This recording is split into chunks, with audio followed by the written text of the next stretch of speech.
matin? Est-ce qu'un peuple de Dieu est vivant ce matin? Ah, je pensais que tu allais acclamer le Seigneur.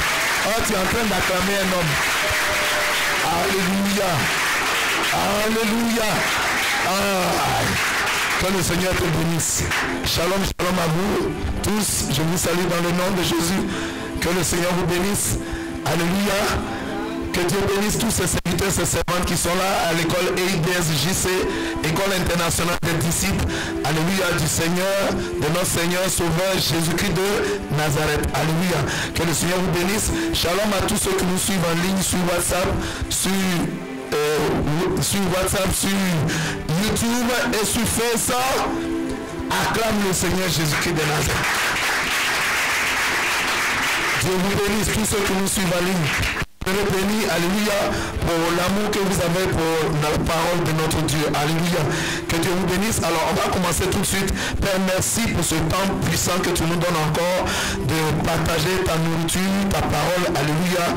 Que ton nom soit béni au nom de Jésus. Amen. Quelqu'un dit Amen. Amen et Amen. Dieu te bénisse. Alléluia. Nous allons faire un rapide rappel de ce que nous avions vu la dernière fois. Gloire à Jésus. Alléluia. Nous avions étudié Matthieu chapitre 2. Nous étions à la 4e partie. Alléluia. Aujourd'hui, nous allons voir Matthieu chapitre 3, partie 5. Mais avant d'entamer la 5e partie, nous allons faire un bref rappel de ce que nous avons vu pour voir si nous suivons bien l'étude biblique. Gloire à Jésus. Qu'est-ce que nous avions vu la séance précédente? Micro, rapidement, dispatcher les micros. Gloire à Jésus. Oui. La séance dernière, nous avons étudié le retour de Joseph d'Égypte en Israël. Voilà, Joseph était descendu en Égypte et Dieu lui dit, ceux qui ont voulu la vie de l'enfant seront morts à leur retour en Israël. Alléluia. Mais quand il est revenu, il a vu que Archélaüs, le fils de Hérode le Grand, veillait à la place de son père. Et étant averti par l'ange, il s'est retourné à Nazareth afin que ça accomplisse la parole qui avait été annoncée par les prophètes. Très bien, on acclame le Seigneur, c'est puissant. Alléluia. Donc effectivement, on a vu Hérode le Grand. Hérode le Grand était établi comme roi de Judée. Et les mages qui sont censés être des sages, des savants, des spécialistes d'études des étoiles, alléluia, ils sont des spécialistes en astronomie, ils étudient les étoiles de manière spirituelle, physique et spirituelle, alléluia.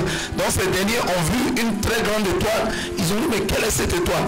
Ils ont suivi l'étoile, ils sont arrivés à Bethléem. Amen. Quand ils sont arrivés en Judée, le roi Hérode a appris que le roi des Juifs venait de naître. Alléluia. Et quand il a su ça, il était très en colère parce qu'il a vu que son remplaçant venait d'arriver. Mais c'était un remplaçant bébé. Il était bébé, gloire à Jésus. Mais Hérode était déjà méfiant. Alléluia. Donc finalement, après la naissance du Seigneur, sa vie étant menacée, Hérode est mort. Quand Hérode le Grand est mort, alléluia, son fils Archélaüs est monté au pouvoir. Il faut dire que Hérode le Grand avait 2 fils. Amen, amen. Quand Hérode est mort, il était le roi de la Judée, c'est-à-dire Judée et Samarie. La Judée et la Samarie, c'est-à-dire qu'il était en même temps le roi du nord et le roi du sud. Quand il est mort, son royaume a été divisé par ses 2 fils, Archélaüs, alléluia, et Antipas. Hérode Antipas et Hérode Archélaüs. Hérode Antipas ça veut dire ennemi de tous, ça veut dire contre tous, Antipas. Donc ce fils de Hérode là, alléluia, il était selon son nom ennemi, alléluia. Mais Archélaüs, j'ai déjà expliqué Archélaüs ce que ça signifie, alléluia. On a dit Archaïn, Archaïn ça dit celui qui commande. Alléluia. Et Laos, ça veut dire il était le commandant du peuple. Gloire à Jésus. Maintenant, Hérode Antipas, lui, il était celui qui était établi sur le nord. Il était établi au nord. Alléluia. Mais il était un tétrarque. Gloire à Jésus. Hérode Antipas était tétrarque. Vous savez, en grec, on dit tétra, ça veut dire 4. Alléluia. Donc, vous voyez encore tétrarque. Donc, tétrarchaïn. C'est-à-dire il était établi sur... les provinces étaient divisées en 4 et lui régnait sur une des parties des 4 provinces. Alléluia. Cependant, son frère Archélaüs, alléluia, il était ethnarque. Etna vient de ethnie ou bien de peuple. Et vous voyez encore arc, ethnarque. Alléluia. Donc celui-là qui commande sur tout un peuple. Donc Archélaïs était Ernac et son frère Antipas était Tétraque. Gloire à Jésus. Retenez bien toutes ces notions parce qu'au fur et à mesure que nous étudions la Bible, ça va vous permettre de comprendre rapidement. Quand on va parler d'un Etnac ou d'un Tétraque, vous saurez tout ce qu'il est, sur quoi il règne. Alléluia. Amen, amen. Amen, amen. Acclame le Seigneur Jésus-Christ de Nazareth. Donc, dès que Hérode le Grand est mort, ses deux fils se sont partagés. Alléluia, Israël. Amen. Un était établi comme Etnac et un autre comme Tétraque. Gloire à Jésus. Allons-y, serviteur de Dieu, tu es en train de parler. Donc, Joseph, averti par l'ange de l'Éternel, s'est retiré en Nazareth afin que s'accomplisse la parole qui avait été annoncée par le prophète que Jésus serait appelé Nazaréen. Nazaréen, selon les Écritures. Alléluia. Gloire à Jésus. Après cela, quoi? Qu'est-ce qu'on a vu d'autre? On a vu quoi d'autre? À Matthieu 2, on a vu quoi d'autre? Matthieu chapitre 2. C'est une étude biblique, tout le monde partit. Je vais désigner. Si on ne lève pas la main, je désigne. On y va, micro, dispatcher les micros rapidement. Oui. En Matthieu chapitre 2, on a vu aussi que la mort des bébés que Hérode avait provoqué était déjà annoncée par les prophètes, comme Jérémie. Yes. Jérémie avait annoncé que qu'il y aurait des pleurs à Rama. Il y aurait des pleurs à Rama. Rachel pleurait ses enfants. Donc vous voyez que tout ce qui est écrit dans la Bible, c'est déjà annoncé d'avance. Alléluia. Ça veut dire que la Bible est le seul livre au monde qui ne ment pas. Alléluia. Qui dit toute la vérité. Tout ce qui est dans la Bible est vrai. Alléluia. Il n'y a aucune fausseté dans la Bible. Tout ce que la Bible dit est absolument vrai. Alléluia. Tout est la vérité. Parce que c'est notre Dieu qui a écrit la Bible exactement, point. On le sait. Gloire à Jésus. Amen, amen. C'est bon? C'est bon pour le rappel? Alléluia. On va se disposer. On commence rapidement. Matthieu chapitre 3. Quelqu'un se dispose? Prenez vos Bibles s'il vous plaît. Prenons les Écritures.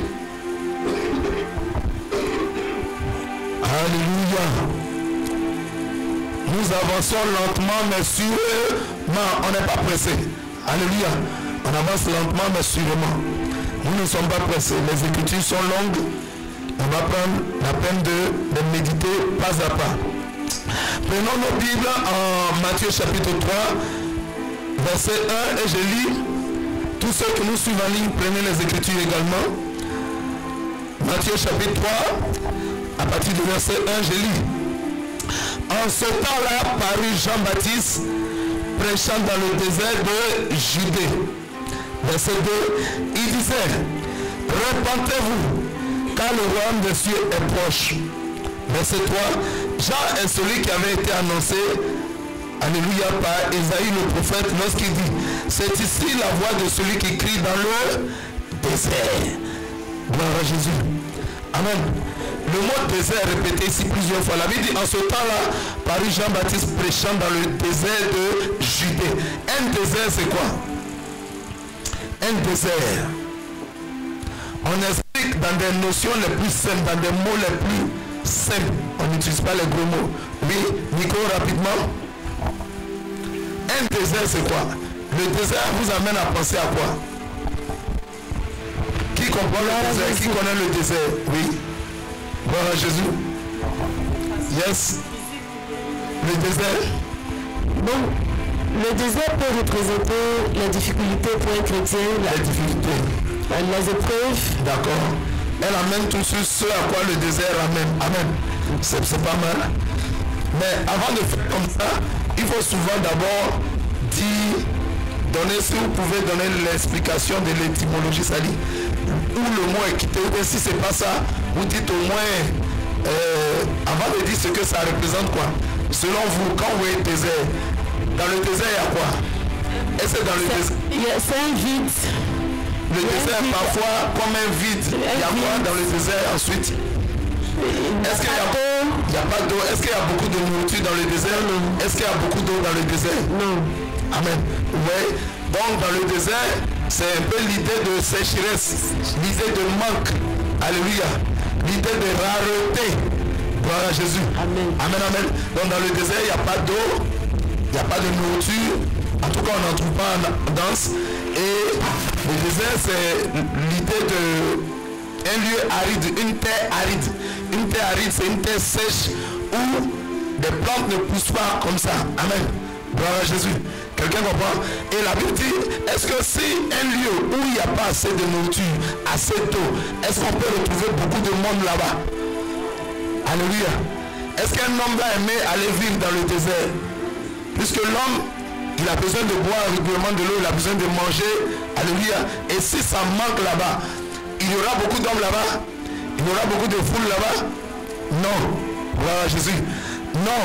Mais pourquoi c'est dans le désert que Jean-Baptiste, la Bible dit, en ce temps-là parut Jean-Baptiste prêchant dans le désert. Pourquoi Jean-Baptiste a prêché dans le désert? Alléluia.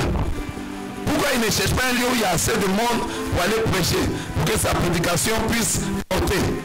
La Bible dit Jean-Baptiste prêchait dans le désert. Gloire à Jésus. Alléluia. Alléluia. Voyez-vous, lorsqu'on dit prêcher dans le désert, l'expression prêcher dans le désert, lorsqu'on prêche dans le désert, alléluia, le désert c'est là où il n'y a pas assez de monde.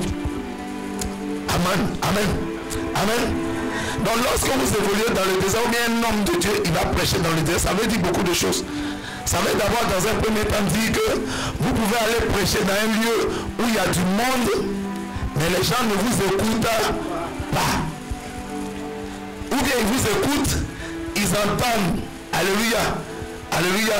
Ils vous écoutent, mais ils n'entendent pas. Parce qu'un homme, si vous vous présentez dans un bus, vous commencez à parler de Jésus, ils sont obligés d'écouter. Qu'ils le veuillent ou pas, ça va rentrer dans leurs oreilles. Donc ils peuvent écouter, mais sans entendre. Ils peuvent fermer leur cœur. Alléluia. À ce que vous êtes en train de dire. Donc des fois, donc, ils peuvent écouter, ils peuvent entendre, mais sans comprendre. Gloire à Jésus. Et il y a des fois où il peut écouter, entendre, comprendre, mais quand il s'agit maintenant de mettre en application, alléluia, ils ne mettent pas en application comme Dieu le veut, puisque c'est la parole de Dieu, mais ils font comme ils veulent. Là aussi, on dit que vous avez prêché dans le... Pourquoi? Parce que celui qui prêche a un but. Il veut atteindre un objectif. Mais si vous n'avez pas atteint l'objectif, on dit que vous avez prêché dans le désert. Parce que votre objectif, c'était de gagner des âmes. Alléluia. C'était de semer la semence de la parole de Dieu. Gloire à Jésus. Alléluia. Prêcher aussi dans le désert, ça veut dire beaucoup de choses.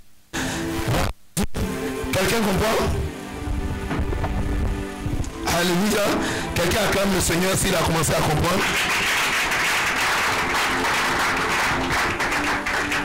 Alléluia. Nous allons prendre nos Bibles. Gloire à Jésus. Nous allons prendre nos Bibles et nous allons lire Luc 1, verset 80. Quelqu'un suit?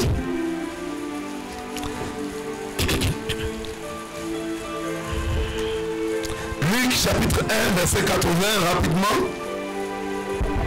Et je lis.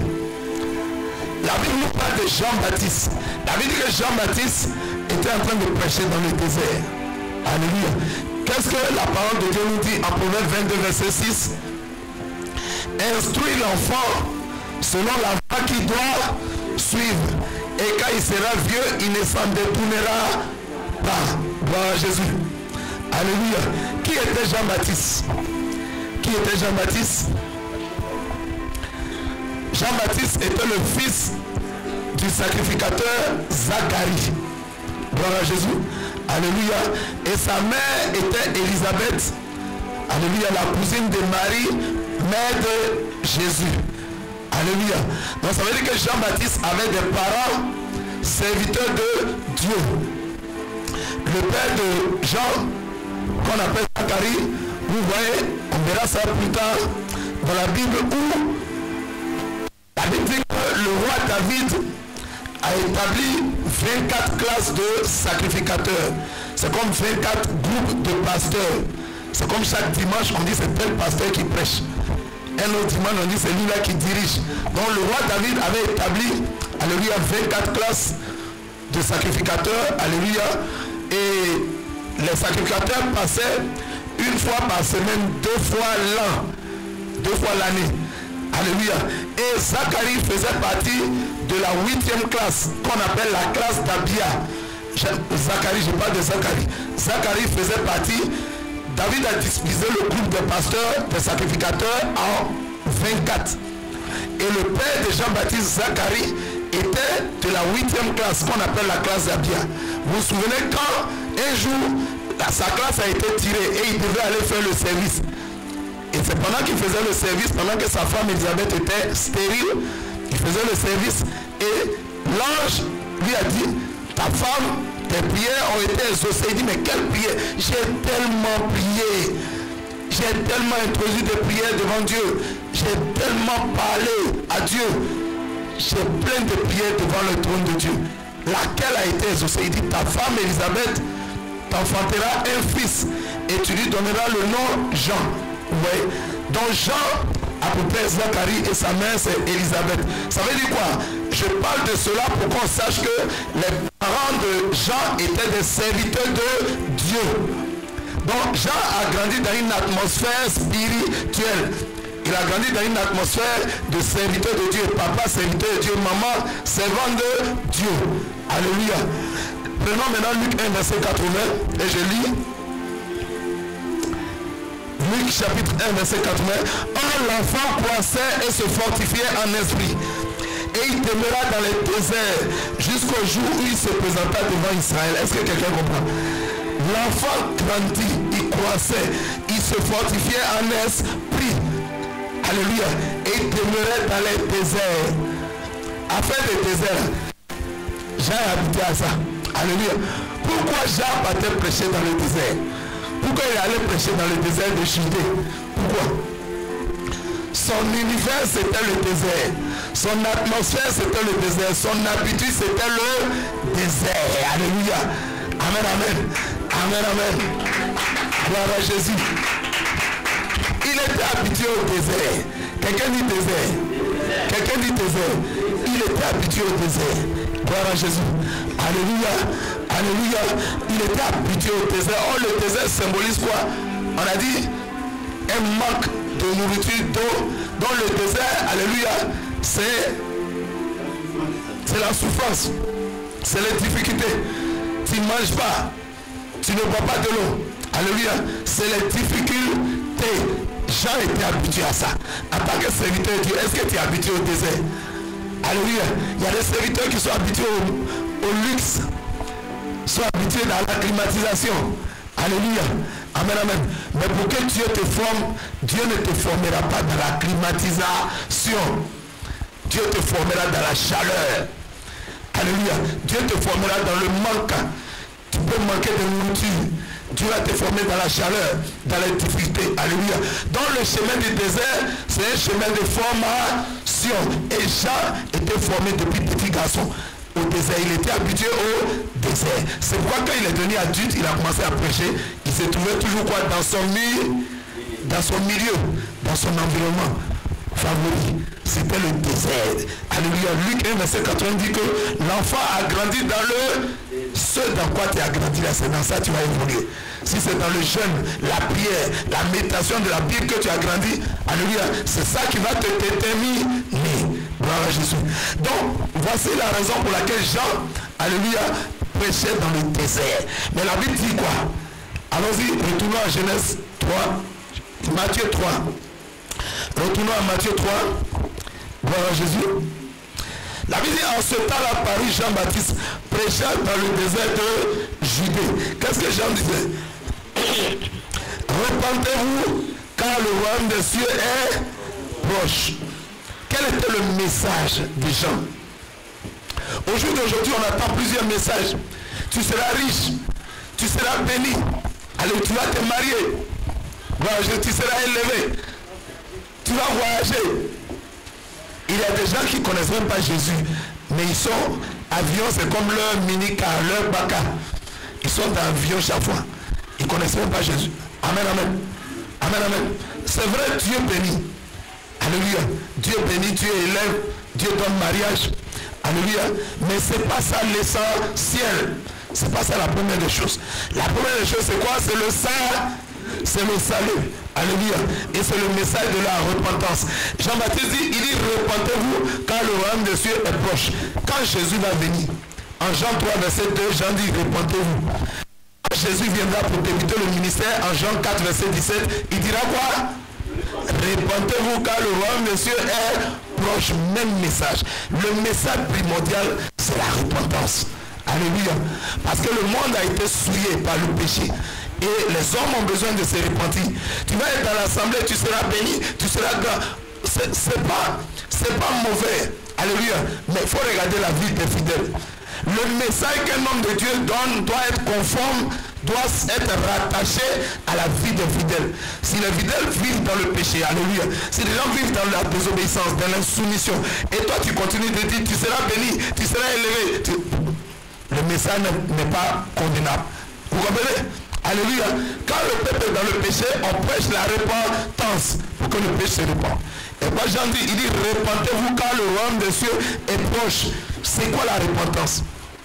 Se repentir, alléluia, c'est prendre conscience, alléluia, de son état.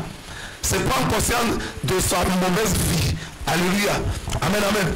Amen, amen. Venir à Dieu, alléluia, reconnaître ses péchés sincèrement, les confesser, alléluia, renoncer à ces péchés-là et les abandonner. Quand on les abandonne, cela crée un changement de vie. Cela crée un changement de nature. Alléluia. Amen, amen. C'est ça la repentance. La repentance comprend toutes ces étapes-là. Celui qui doit se repentir doit faire quoi? Prendre conscience de son état. Il y a des gens qui vivent, ils ne prennent même pas conscience de ce dans quoi ils sont. Il est dans la fornication, il dit ça là, mais ce n'est pas un péché, ce n'est même pas mauvais. Tant que tu n'as pas pris conscience de ton état spirituel, alléluia, il te sera difficile de venir te repentir. Il te sera difficile de reconnaître ce, puisque selon toi c'est pas mauvais. Donc la repentance implique d'abord une prise de conscience véritable. Et quand on a pris conscience maintenant, alléluia, on fait quoi? On va se repentir, c'est-à-dire on vient et on reconnaît que Seigneur Jésus, voici ce dans quoi je suis, voici ce dans quoi je suis, voici ce dans quoi je suis. Alléluia. On ne dit pas Seigneur, je te demande pardon pour tous mes péchés. Depuis j'ai vu là, non. Il faut faire les détails. Il faut aller pas à propos de Seigneur, j'ai fait ça, je demande pardon pour cela. J'ai agi, j'ai menti, je te demande pardon. Alléluia. J'ai volé, je te demande pardon. Alléluia. J'ai été colérique, pas à pas. Et quand tu as reconnu cela, mais ça soit sincère, il ne faut pas que ce soit du bout des lèvres. Dans la sincérité totale. Et après cette sincérité, quand tu as reconnu maintenant, il faut faire quoi? Il faut confesser cela. Amen, amen. Amen, amen. Et quand tu as confessé, il faut faire quoi? Il faut les renoncer. Je renonce. Renoncer, ça veut dire abandonner, délaisser, se séparer du mal. Gloire à Jésus. Et après cela, maintenant, tu as fait une très bonne repentance. Il y a des repentances qui impliquent la restitution. C'est-à-dire réparer le mal que tu as fait. Alléluia. Quelqu'un comprend? Acclame le Seigneur si tu comprends très bien. La Bible dit que Jean prêchait le baptême de repentance. Gloire à Jésus. C'est-à-dire c'est un baptême qui prépare les cœurs des hommes à recevoir Christ. Alléluia. Mais ça se fait dans la repentance. Gloire à Jésus. Quelqu'un comprend? Et dans le verset 3, il dit quoi? Il dit Jean est celui qui avait été annoncé par Isaïe le prophète lorsqu'il dit c'est ici la voix de celui qui crie dans le désert. Gloire à Jésus. Isaïe avait annoncé qui? Isaïe avait déjà annoncé Jean. Quelqu'un comprend? Isaïe avait déjà prophétisé. Isaïe, c'est le prophète messianique qui a annoncé plusieurs prophéties sur Jésus, sur le Messie Jésus. Comme il annonce Jésus, il annonce aussi celui qui a préparé le chemin du Seigneur. Quelqu'un comprend? On va prendre nos Bibles rapidement. Il dit repentez-vous car le royaume des cieux est proche. De quel royaume s'agit-il? Alléluia. On va prendre Daniel. Allons dans les grands prophètes. Daniel est le dernier grand prophète. Quand je parle de dernier grand prophète, ça dit selon l'ordre des livres des grands prophètes. Mais ce n'est pas le dernier prophète. Amen. Mais dans l'ordre de classement des livres des prophètes, Daniel est le dernier grand prophète. Parmi les grands prophètes. On a déjà expliqué ce que grand prophète signifie. Allons-y rapidement. Daniel 2, verset 44. On veut comprendre quelque chose sur le royaume dont il s'agit. Tu as Ésaïe, tu as Jérémie, tu as Lamentation de Jérémie, Ézéchiel. Et après Ézéchiel, tu arrives à qui? Daniel. À Daniel, ok. Donc prends Daniel 2, verset 44. Rapidement, on va lire les Écritures. Je lis la parole du Seigneur. Suivez attentivement Daniel 2, 44. David dit, dans le temps de ces rois, le Dieu des cieux suscitera un royaume. C'est quoi? Il va susciter quoi? Un royaume qui ne sera jamais détruit et qui ne passera point sous la domination d'un autre peuple. Il brisera et anéantira tous ces royaumes-là. Et lui-même suscitera éternellement. Allons-y à Daniel 7. Daniel chapitre 7, verset 13 et 14. Daniel chapitre 7, verset 13 et 14. Gloire à Jésus. On lit la parole du Seigneur. J'ai regardé pendant mes visions nocturnes et voici, sur les nuées des cieux, arriva quelqu'un de semblable à un fils de l'homme.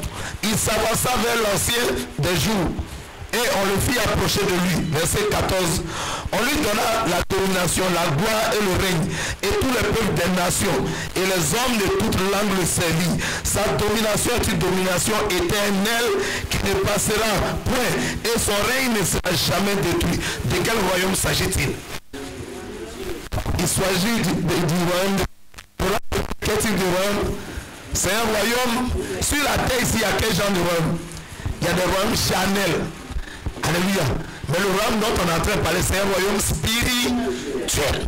Amen. En fait, tu es en train de nous dire de ne point marcher par la chair, mais de marcher par l'esprit. Il dit marcher par l'esprit et vous n'accomplirez point les désirs de la... Acclame la puissance de la parole de Dieu. Gloire à Jésus. Alléluia. Amen, amen. Amen, amen. Amen, amen. La Bible dit le prophète Ésaïe avait déjà annoncé Jean-Baptiste. Alléluia. On va prendre dans le verset 3 à 4. À Matthieu rapidement. Matthieu chapitre 3. Est-ce que quelqu'un comprend? Alléluia. Si tu comprends, acclame le Seigneur. On est en train de parler de Jean-Baptiste et son ministère. Alléluia. La Bible dit quand Jean-Baptiste est venu, il prêchait le baptême de repentance. Alléluia. Et il disait aux hommes que le royaume des cieux est proche. Pourquoi il disait le royaume des cieux est proche? Alléluia. Parce que Jésus était déjà là. Alléluia. Le règne de Dieu était déjà là. Quand il parle du royaume des cieux, il parle du règne de Dieu. Il était déjà qui représentait ce royaume. C'est la personne de Jésus-Christ de Nazareth. Et il était déjà là. Gloire à Jésus. Il était déjà là. Donc, il dit le royaume des cieux est proche. Le royaume de Jésus est un royaume spirituel. Quand les mages ont annoncé la venue de Jésus, alléluia, les gens se réjouissaient. Ils disent, ah, notre roi est enfin né. Il va nous délivrer. Et ils pensaient que Jésus viendrait pour les délivrer en chassant le colon, les Romains. Alléluia, par des combats avec des épées, des haches. Quand ils ont vu Jésus arriver, Jésus dit, répentez-vous car le royaume des cieux est proche. Il voit un monsieur qui est là, qui n'est pas corpulent, qui n'est pas baraclé. Alléluia, il est assez modeste dans sa forme. Parler avec douceur, avec amour. C'est notre roi là qui est là. Ils n'ont rien compris, ils ont pensé que c'est un royaume physique qui vient pour combattre physiquement les Romains. Or c'était un royaume spirituel. Alléluia.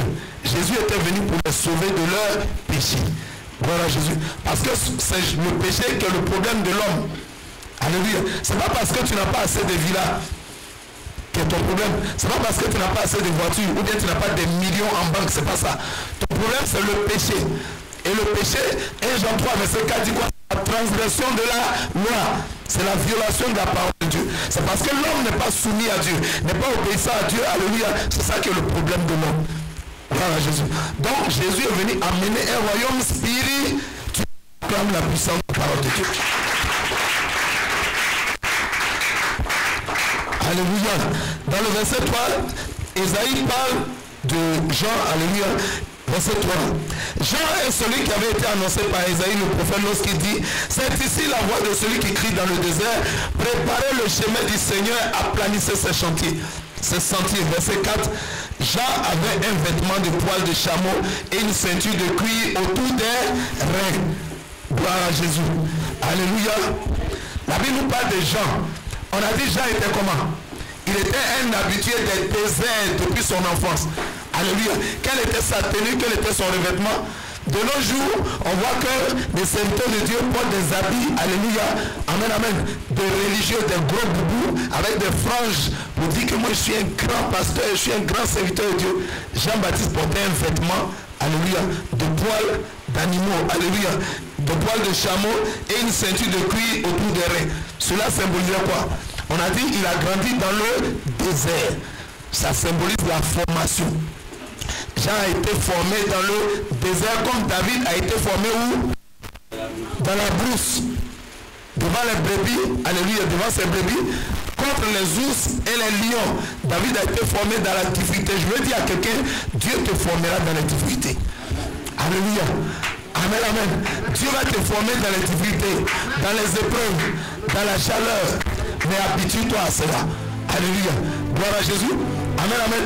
Les militaires, les commandos, les gendarmes, les policiers, où est-ce qu'ils sont formés? On les met dans la climatisation, dans le fréon. On les forme en brousse. Ils passent dans l'eau. Alléluia. Passe par l'eau, passe par des épreuves, des difficultés. Une formation passe toujours par les difficultés. Tant que tu n'es pas passé, tu ne peux pas monter. Sur la montagne, il faut passer par quoi? Il faut passer par la vallée. Pour être élevé, il faut passer par les difficultés. Pour avoir la gloire, il faut passer par la croix. Alléluia.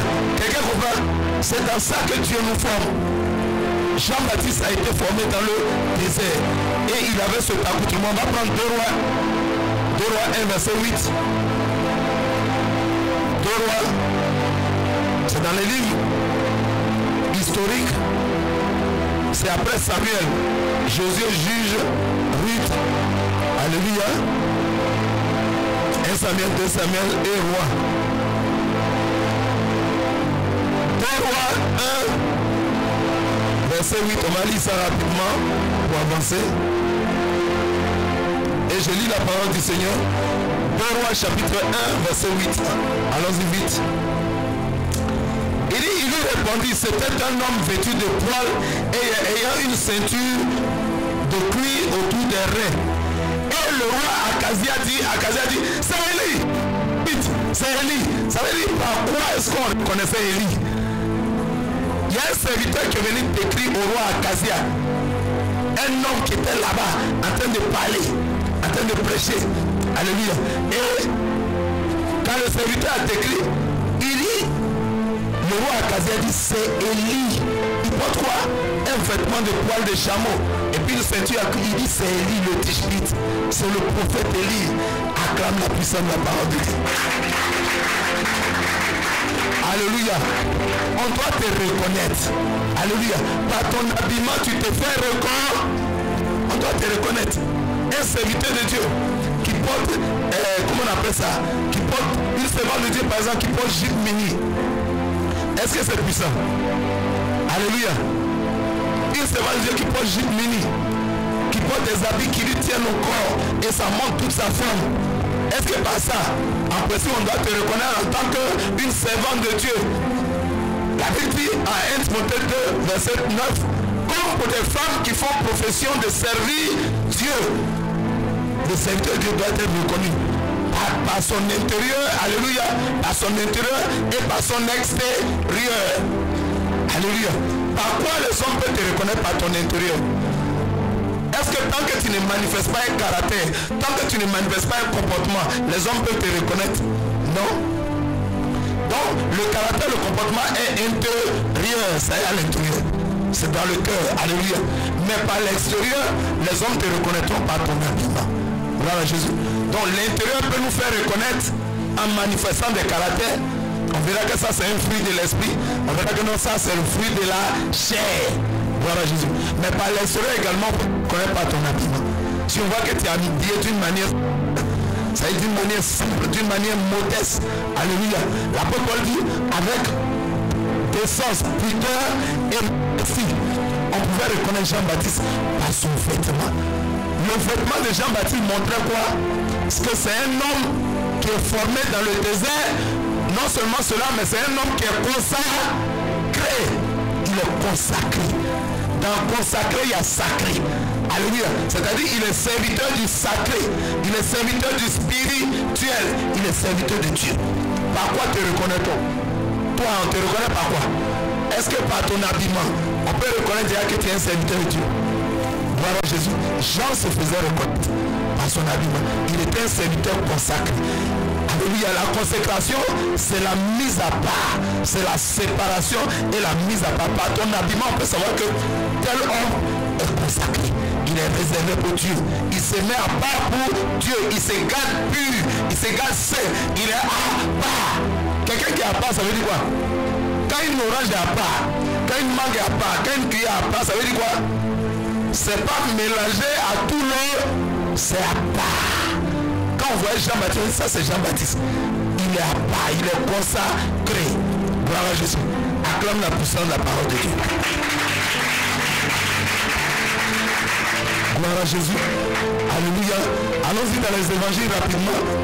La Bible dit il portait une, dans 2 Rois 1:8, on dit il portait une ceinture. Il portait un habit de peau de chameau et une ceinture en cuir. Allons-y en Luc 1 rapidement. Gloire à Jésus. Est-ce que ta vie manifeste une vie de consécration, une vie de consacré, une vie de réserve, une vie de mise à part, une vie qui est dédiée à Dieu? Quand on dit c'est réservé, ça veut dire c'est uniquement pour tel usage. Alléluia. Quand tu es consacré à Dieu, ça veut dire quoi? Hein? Tu es mis à part uniquement pour Dieu. Un homme peut être en train de travailler et Dieu l'appelle à plein temps. Il devient un consacré. C'est-à-dire tu ne peux pas dire moi, je vais travailler un peu. Alléluia. Et puis il est venu servir Dieu. C'est que tu n'es pas encore consacré. Quand on vous dit on va te consacrer bientôt, ça veut dire tu ne peux plus travailler pour le monde. Tu ne peux plus travailler pour toi-même. Tu ne peux plus travailler pour le monde. Alléluia. Tu ne peux plus travailler de manière laïque comme un laïque. Tu deviens à plein temps consacré, réservé uniquement pour l'œuvre de Dieu. C'est quelqu'un qui comprend ça. Si tu comprends la consécration, acclame la puissance. Gloire à Jésus. Alléluia. Prends Luc 1, rapidement, 16-17. Luc chapitre 1, verset 16-17. Que quelqu'un consacre sa vie à Dieu. Alléluia. Que quelqu'un mette sa vie à part pour Dieu. La Bible dit que Dieu paye fidèlement ses fidèles serviteurs. D'une manière ou d'une autre, Dieu vous rémunère. Amen. Il prend soin de vous, vous garde. Pendant que vous êtes assis, il y a des gens qui sont dans les hôpitaux qui dépendent des millions. Dieu a sa main sur vous, vous garde. Alléluia. Mais si vous avez quelques douleurs, vous avez quelques machins, Dieu prend soin de vous. Il vous guérit. Alléluia. La Bible dit le médecin soit un médecin. Dieu qui 16-17 rapidement. Je lis la parole du Seigneur. Luc 1. Il dit, il ramènera plusieurs des fils d'Israël au Seigneur notre Dieu. Il marchera devant Dieu avec l'esprit et la puissance d'Élie pour ramener les cœurs des pères vers les enfants, les rebelles à la sagesse des justes, afin de préparer au Seigneur un peuple bien disposé. Alléluia. Voici la mission de Jean-Baptiste. Alléluia. Jean-Baptiste est venu pour préparer le chemin du Seigneur. Il est venu pour aplanir les sentiers. Il est venu pour nettoyer la voie, préparer les cœurs et les vies des hommes à recevoir Christ. Amen. Pourquoi Jean-Baptiste vient préparer à un baptême de repentance?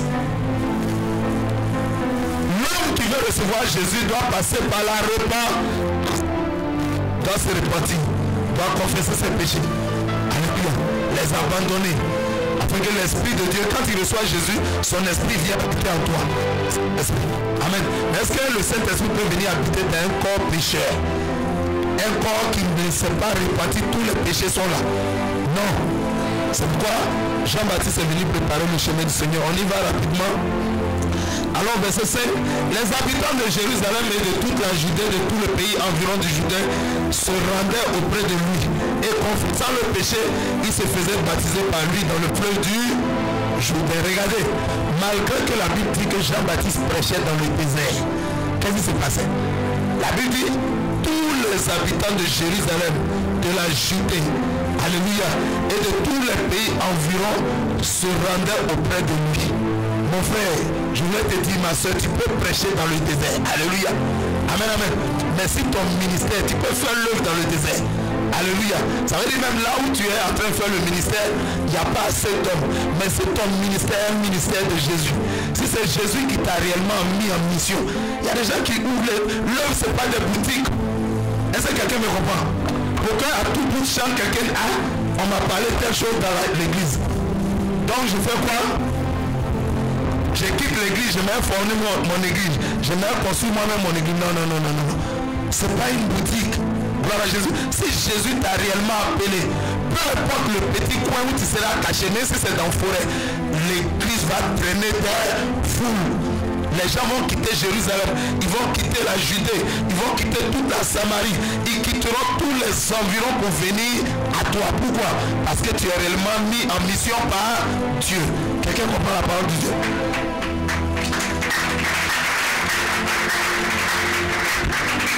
Le problème, ce n'est pas d'ouvrir l'église, que quelqu'un écoute ce message, le comprenne et le mette en application. Le problème, ce n'est pas je vais ouvrir l'église. Est-ce que Dieu t'a mis en mission? Est-ce que Dieu t'a dit d'ouvrir l'église? Si Dieu t'a pas dit, tu vas te fatiguer pour rien. Si Dieu t'a pas mis en mission pour dire mon serviteur, va ouvrir l'église, ne te fatigue pas pour rien. Alléluia. Que les jeunes serviteurs regardent leurs anciens, leurs dévanciers. Regardez les dévanciers. Nous sommes dans l'œuvre depuis longtemps. Mais tu sais prêcher, tu sais exhorter, tu sais faire tout ça. Ça ne veut pas dire qu'il faut ouvrir l'église. Gloire à Jésus. Gloire à Jésus. Je suis prédicateur, je suis enseignant. Gloire à Jésus. Ma femme est une spécialiste de l'école du dimanche. Amen, amen. Mon fils est batteur. Mon fils est pianiste. Mes filles chantent. Mais ça, ça veut dire... Les gens disent, mais quand on te voit là, c'est une église qui est là. C'est pas église. Chacun fait son ministère dans l'église. Alléluia. Je suis appelé à faire mon ministère dans l'église locale, dans l'église mère. Amen. Ma femme est appelée à faire son ministère, ce que Dieu lui a donné de faire. Mes enfants, ça ne veut pas dire, comme tu vois une petite constitution là, ah, André, il y a prédicateur, il y a pianiste, ah, je vais ouvrir mon église. Tu n'auras rien. Tu ne seras pas soutenu parce que Dieu ne t'a pas mis en mission. Alléluia. Pour faire l'œuvre, il faut recevoir un mandat. Il faut que Dieu te mette en mission. Jean-Baptiste, il était en brousse. Alléluia. Dans le désert. Alléluia. Mais les gens venaient de partout pour venir à lui. Mission APD. Peu importe le lieu où tu es. Quel que soit le lieu où on a terré. Alléluia. Les gens vont venir d'où? Ils vont venir du monde à... Alléluia. Pourquoi?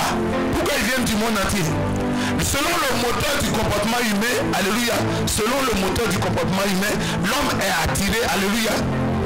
Il est attiré par tout ce qu'il comprend comme étant bien pour lui et il fuit tout ce qui est comme étant mal pour lui, étant comme souffrant de douleur pour lui.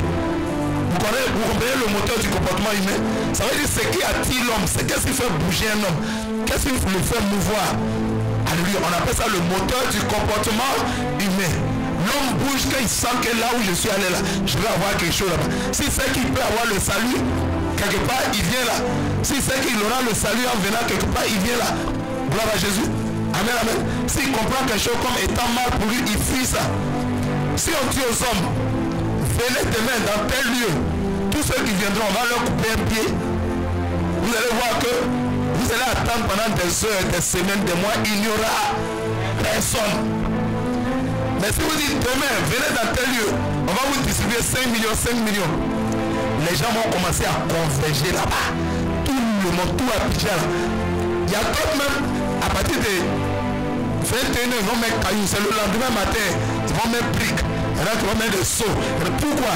C'est le moteur du comportement humain. Tout ce que l'homme comprend comme étant bien pour lui, ça l'attire naturellement. C'est pourquoi Dieu a dit, nul ne peut venir au Père si le Père ne l'a. Ah, monsieur Abidi. C'est Dieu qui va attirer les foules du monde entier. On n'aura même pas besoin d'évangélisation. Alléluia. Amen, amen. Mais pendant que les gens regardent nos vidéos sur le net, regardent nos témoignages, ils sont attirés du monde entier. Même si tu prêches la sainte doctrine, tu prêches la sanctification, la sainteté, la pureté, les gens viendront. Comment vous pouvez comprendre ça? Alléluia. Jean-Baptiste est dans un désert, un lieu qui est considéré comme il n'y a pas de nourriture là-bas, il n'y a pas l'eau là-bas. Alléluia. En tout cas, l'eau est rare et les foules convergeaient de partout. Est-ce que quelqu'un comprend la parole du Seigneur? Alléluia. Mais tu vas faire un camp de prière dans un village le plus reculé. Les témoignages, les gens vont entendre. Quand quelqu'un vient de la France, il va là-bas, il est totalement délivré. Quand il va dire, là-bas, la délivrance est puissante, les serpents sortent, les esprits sortent des corps et les gens vont venir de partout. C'est ce que Jean-Baptiste faisait. Quand les gens faisaient leur repentance, alléluia, amen, amen, c'était puissant pour eux.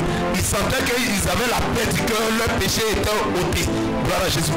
Et donc, ils venaient de partout pour se faire baptiser par Jean. La Bible dit, allons-y dans le verset 6, et confessant leur péché, ils se faisaient baptiser par lui dans le fleuve du Jourdain. Amen, amen. Verset 7. Mais voyant venir à son baptême beaucoup de pharisiens et de sadducéens, il leur dit, race de vipères, qui vous a appris à fuir la colère à venir. Quelqu'un acclame la puissance de la parole de Dieu. Gloire à Jésus. Les pharisiens, c'est qui? La Bible nous parle de deux catégories de personnes. La Bible nous parle des pharisiens et des sadducéens. Micro, qui connaît les pharisiens? Les sadducéens. Alléluia. Amen, amen. Un pharisien, c'est un chef religieux. Amen, amen. Ça veut dire quoi? Ça nous parle de religiosité. Un chef religieux qui se base sur la loi de Moïse et l'application stricte de cette loi, mais dans la forme. C'est pas dans le fond. Amen. C'est pas dans le fond, c'est dans la forme. C'est-à-dire, il dit aux gens, faites ceci, mais lui-même, il ne le fait pas. C'est comme la démagogie. Il y avait les pharisiens. Il y avait aussi les sadducéens. Les sadducéens, ce sont des personnes, alléluia, qui ne croient pas à la résurrection des morts. Gloire à Jésus. Si tu dis que tu es chrétien, que tu ne crois pas à la résurrection des morts, tu n'es pas encore chrétien. Gloire à Jésus. Parce que nous, là, même Jésus est déjà ressuscité et il nous a montré l'exemple. Et la Bible dit que le jour où Jésus fut ressuscité, plusieurs morts sont sortis de leur tombeau pour confirmer que celui-là qui est ressuscité là, il est la prémisse. Et par lui, nous qui le servons, nous ressusciterons également. Est-ce que quelqu'un comprend? Mais les sadducéens ne croient pas à la résurrection des morts. Je veux dire à quelqu'un, il y a beaucoup de sadducéens dans l'église. Il y a beaucoup de religieux dans l'église. Et la Bible dit que les sadducéens non plus ne croient pas aux anges et ils ne croient pas aux démons. Alléluia. Et ils ne croient pas aux anges. Si quelqu'un ne croit pas aux démons, quel est le risque? Satan et ces démons-là, ils existent bel et bien ou ils n'existent pas. Vous savez, le diable ne veut pas qu'on sache qu'il existe. Les démons ne veulent pas qu'on sache qu'ils existent. Pourquoi? Qu'est-ce que ça leur donne de faire? Ça leur donne d'opérer en cachette, discrètement. Or, leur travail, c'est de voler, égorger et détruire. Donc, ils pourront tranquillement voler les étoiles des gens, voler les bénédictions des gens, voler les grâces des hommes, alléluia, les égorger et les détruire. Mais tout ça en douce, discrètement, sans grand bruit. Quelqu'un comprend? Donc, il y a un risque à ne pas croire que Satan et ses démons existent. On n'a pas dit de croire en eux. Alléluia. Mais il faut prendre conscience qu'ils sont là, qu'ils travaillent. C'est pourquoi Jésus même nous a dit en Jean 10, je suis le bon berger, mais l'autre là, il vient pour voler, égorger, détruire. Pour dire, ceux-là, leur travail c'est la destruction. C'est l'esprit d'abandon, la destruction. Gloire à Jésus. Et aussi, les sadducéens ne croient pas aux anges. Les sadducéens, ce sont des hommes. La Bible dit que les anges sont qui pour nous? Ils sont nos compagnons de service. On ne les voit pas, mais ils sont là. Dieu les a mis en mission auprès de nous. Alléluia. Et ce sont nos compagnons de service. Mais si tu ne crois pas que les anges existent, alléluia, on n'a pas dit de les prier. on ne prie pas les anges. On leur adresse pas des requêtes. Quelqu'un comprend? Alléluia. Alléluia. Mais il faut prendre conscience qu'ils sont là. Si tu es un vrai enfant de Dieu, si tu es un vrai chrétien, alléluia, amen, amen, tu dois savoir que dans ta maison, il y a des anges. Tu dois savoir que partout tu vas, il y a des anges qui t'escortent sans payer 5 francs. Tu as une sécurité terrible. C'est pourquoi Élisée a dit à son serviteur, il a dit, ceux qui sont avec nous, il ne les voyait pas physiquement. Le serviteur ne voyait pas les anges. Mais il dit, ils sont plus nombreux, plus forts que ceux qui sont avec. Tu as des anges qui sont avec toi. Que quelqu'un acclame la puissance de la parole. Lorsque Jean, alléluia, les pharisiens, on a déjà défini les pharisiens, maintenant les sadducéens, ils ne croient pas à la résurrection des morts, ils ne croient pas aux démons, à Satan, à ses démons. C'est-à-dire, il se dit que Satan et ses démons n'existent pas. Oh, Satan n'existe pas. C'est là qu'il va bien travailler dans ta vie. Alléluia. Et il ne croit pas aussi aux anges. Ici, la représentation des anges, c'est l'image du monde spirituel. Ça veut dire qu'ils sont là et ils ne croient pas au spirituel. Il y a des chrétiens comme ça. Il y a des églises comme ça au jour d'aujourd'hui. Ils ne croient que ce qu'ils voient. Or, tout ce qu'ils prient n'est pas de l'or. Il y a des chrétiens comme ça, il y a des églises comme ça. Ils ne croient que ce qu'ils voient. Si tu dis sirène des eaux, ils disent oh, ça c'est quoi ça? Il n'y a pas sirène des eaux. Si tu dis la reine de la côte, ils disent oh, il n'y a pas reine de la côte. Alléluia. Quand tu dis le Léviathan, il dit oh, ça n'existe pas. Si le diable même veut que tu crois qu'il n'existe pas. Là, il peut travailler tranquillement, sans être dérangé. Est-ce que quelqu'un comprend? L'image de ça, les pharisiens et les sadducéens, c'était pour dire que l'église de Jésus-Christ aujourd'hui ne doit pas marcher par la chair. Mais l'église de Jésus-Christ est une église spirituelle. Et en tant qu'entité spirituelle, elle doit aussi marcher par l'esprit. Elle doit vivre par l'esprit et avancer par l'esprit. Elle ne doit pas être une église charnelle. Alléluia. Et la présence au baptême de Jean-Baptiste des sadducéens et des pharisiens montrait que de nos jours, il y a beaucoup de pharisiens, il y a beaucoup de sadducéens. Ça veut dire toujours, les sadducéens, les religieux existent toujours. Gloire à Jésus. Il y a une différence entre la religion et le christianisme. Gloire à Jésus. La religion vient de religo qui veut dire c'est un effort, alléluia, pour les hommes d'essayer de plaire à Dieu. Ça c'est sans Jésus. Alléluia, sans le Saint-Esprit. Sans Jésus, sans le Saint-Esprit, ils essaient de plaire à Dieu. Amen. C'est tout effort que l'homme fait pour essayer de plaire à Dieu. Vous voyez toutes les religions qui existent sur la terre aujourd'hui, chacun fait ses prières de comme il veut, pouvoir essayer. Je suis en train de prier, c'est pas de ça qu'il s'agit. Tu es un sadducéen, tu es un pharisien. Le christianisme, c'est Dieu lui-même en personne qui se fait homme à la personne de Jésus-Christ de Nazareth. Alléluia. Pour venir prendre le péché des hommes. Pendant que l'homme, est-ce que l'homme peut aller à Dieu sans que Dieu le veuille, sans que Dieu l'ait décidé, sans que Dieu ait sonné le moment? C'est pas possible. Mais Dieu peut venir à l'homme. Et c'est pourquoi dans le christianisme, c'est Dieu qui vient à nous pour nous apporter le secours, pour nous sauver. Quelqu'un comprend? Acclame la puissance de la parole de Dieu. Si tu comprends pourquoi les pharisiens et les sadducéens étaient là. Pour eux, c'était juste beaucoup d'hommes ça va se faire baptiser. Bon, nous aussi, on s'en va se faire baptiser. Vous n'avez jamais vu le baptême comme ça aujourd'hui. Le baptême n'est pas un jeu. Le baptême est un acte spirituel très puissant. Un jour dans nos études bibliques, par la grâce de Dieu, il me sera donné de donner l'enseignement sur le vrai baptême selon Dieu. Le vrai baptême, ce n'est pas un baptême charnel. Ah, viens, viens. On va te plonger dans l'eau de bain. Baptême, ce n'est pas plonger dans l'eau. Alléluia. Ce n'est pas mettre un peu d'eau sur la tête, ce n'est pas plonger dans l'eau. C'est un acte puissamment spirituel. Dieu nous fera grâce un jour. Alléluia. Et si on veut étudier sur le baptême, c'est tout un enseignement. Amen. Et Dieu nous fera grâce au fur et à mesure. Gloire à Jésus. Donc il y avait encore Jean en train de baptiser des gens. Il y a des gens qui viennent en gros beaucoup. Nous on est des grands pasteurs, on est des grands serviteurs de Dieu. On est venu aussi se faire baptiser. Alléluia. Comme au jour d'aujourd'hui, quand on parle de baptême, beaucoup viennent. Mais tu n'as pas vu que quand tu t'es baptisé là, le lendemain même, tu as commencé à chercher des femmes. Tu as commencé à avoir des copines. Ça veut dire que ce n'est pas un baptême. Est-ce que quelqu'un comprend? Vous n'avez jamais vu ça? Vous n'avez jamais vu ça? Vous voyez votre cousin, il se baptise et le lendemain là, il est dans l'alcool. il est dans une vie d'ivrognerie. Or, quand il ne s'était pas encore baptisé, sa vie était quand même un peu acceptable. Mais c'est quand on l'a plongé dans l'eau même, c'est là qu'il est devenu pire.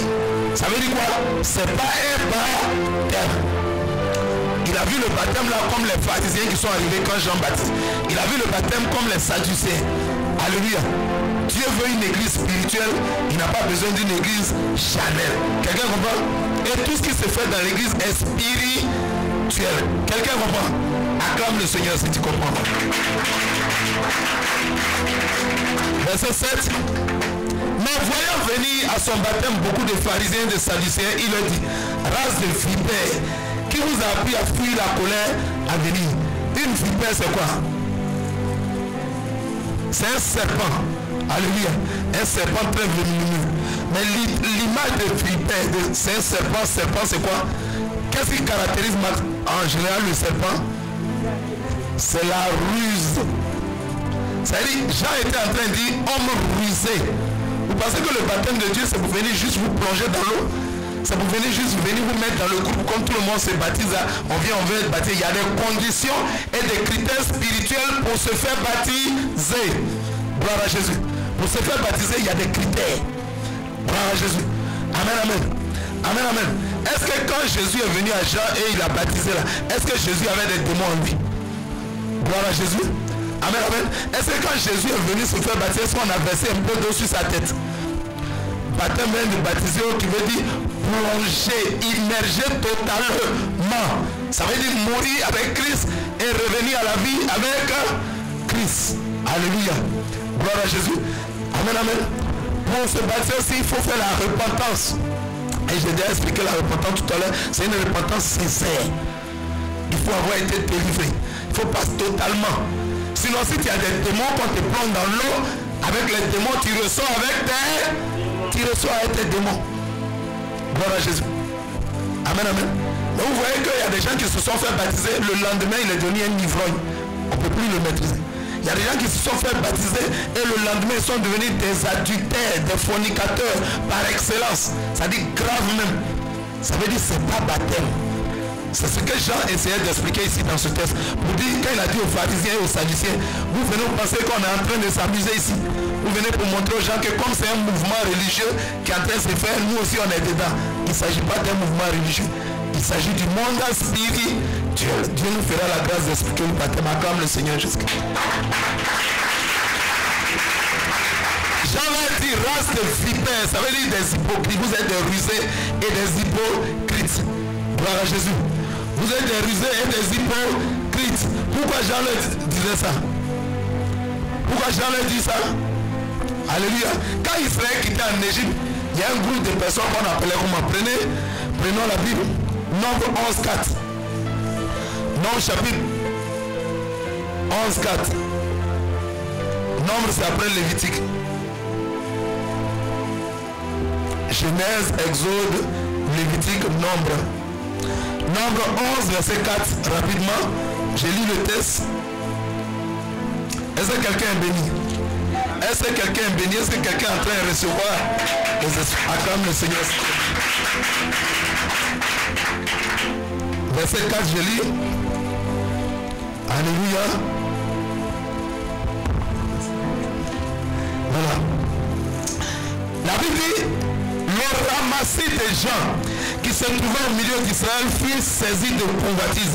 Et même les enfants d'Israël recommençaient à pleurer et dire, qui nous donnera de la viande à manger? Aïe. La Bible dit, quand Israël est sorti de l'Égypte, il y avait un groupe de personnes au milieu de qu'on appelle le ramassis.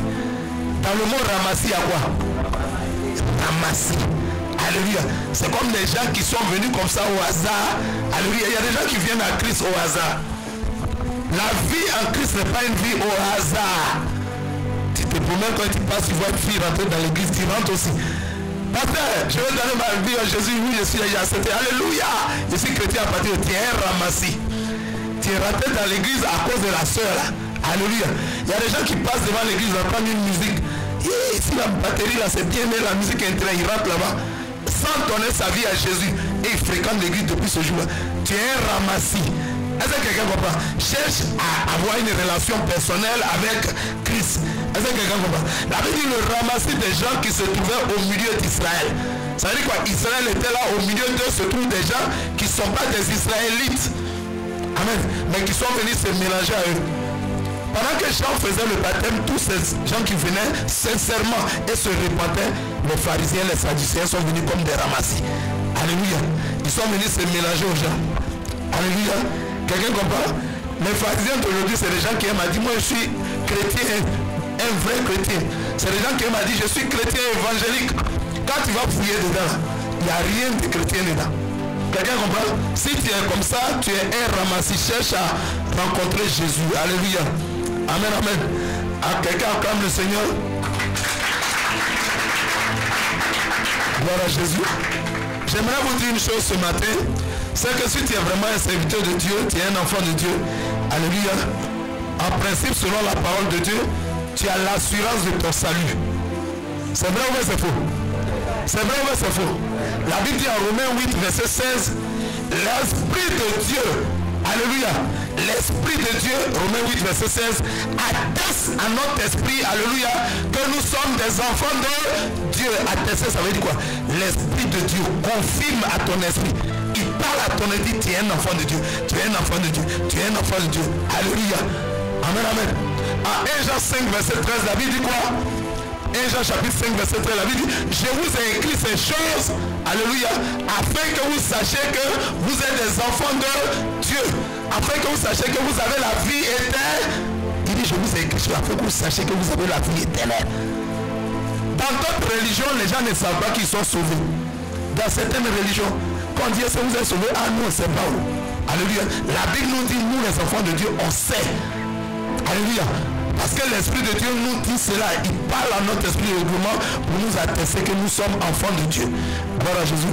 C'est pourquoi l'apôtre Jean a écrit 1 Jean 5 verset, alléluia, 1 Jean 5 verset 13 pour confirmer que toute personne qui a l'Esprit de Dieu, qui a reçu Christ, qui a cru en Jésus, qui l'a reçu dans son cœur comme son seul Seigneur, son seul Sauveur, est bel et bien un enfant de Dieu. Seulement tu ne dois pas t'enorgueillir. Si tu as la confirmation, l'attestation que tu es un enfant de Dieu, prie pour les autres, prie pour ta famille, prie pour les païens, pour qu'ils puissent venir à Jésus. Il ne faut pas être orgueilleux, ça. C'est nous, on est des enfants de Dieu. En fait, tu dois proclamer ton identité, mais tu ne dois pas t'enorgueillir. Est-ce que quelqu'un comprend la parole de Dieu? Acclame le Seigneur si tu comprends très bien. Voilà, Jésus, on continue rapidement.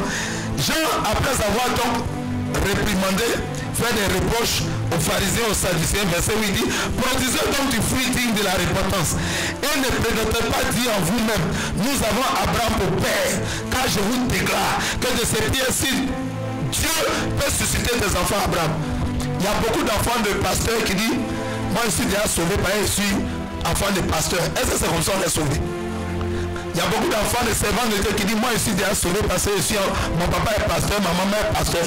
C'est pas comme ça que ça se passe. Amen. Alléluia. Amen, amen. Le salut ne se transfère pas de père en fils. Le salut est personnel. Chacun, même si tu es enfant de pasteur, le temps vient, le jour vient où tu dois avoir une rencontre personnelle avec Jésus-Christ. Les sadducéens, les pharisiens disent, nous là, on est des enfants d'Abraham. Ça veut dire quoi? Abraham est le père de la foi, donc nous aussi, nous sommes sauvés, donc il faut nous baptiser, on est venu se repentir. Ça ne marche pas comme ça. Ça ne fonctionne pas comme ça. Même si tu es un enfant de Dieu, la grâce qui est sur ton père te couvre. Alléluia. La grâce qui est sur ton père te couvre. L'alliance que ton papa a avec l'Éternel, le Dieu des armées, Jésus-Christ de Nazareth, te couvre. Mais tu n'es pas sauvé. Il faut qu'un jour, toi-même, tu acceptes Jésus et que tu reçois Christ dans ton cœur, tu prennes la décision de le servir. Quelqu'un comprend? Si tu comprends, acclame le Seigneur Jésus.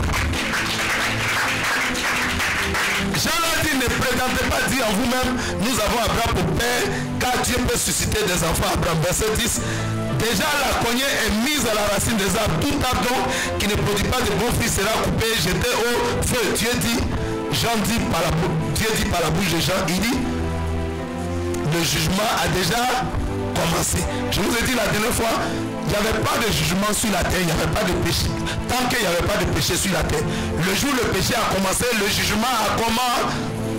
Et du temps de Jean-Baptiste, les gens péchaient ou bien ils ne péchaient pas? Ils péchaient ou bien ils ne péchaient pas? Ils péchaient. Et comme ils péchaient, le jugement était là. Gloire à Jésus. C'est quoi Jean dit? Il dit, la cognée est déjà mise à la racine d'un arbre. C'est-à-dire l'âge est déjà en train de couper l'arbre à sa racine. Spirituellement, ça veut dire que le jugement a déjà commencé et se poursuit. Gloire à Jésus. Amen, amen. Verset 11. Il dit, moi je vous baptise d'eau pour vous amener à la repentance. Quelqu'un comprend? Acclame le Seigneur de gloire. Il dit, moi je vous baptise d'eau pour vous amener à la repentance. Mais celui qui vient après moi est plus puissant que moi. Je ne suis pas digne de porter ses souliers. Lui, il vous baptisera du Saint-Esprit et de feu. Aïe, quelqu'un ne lit pas sa Bible.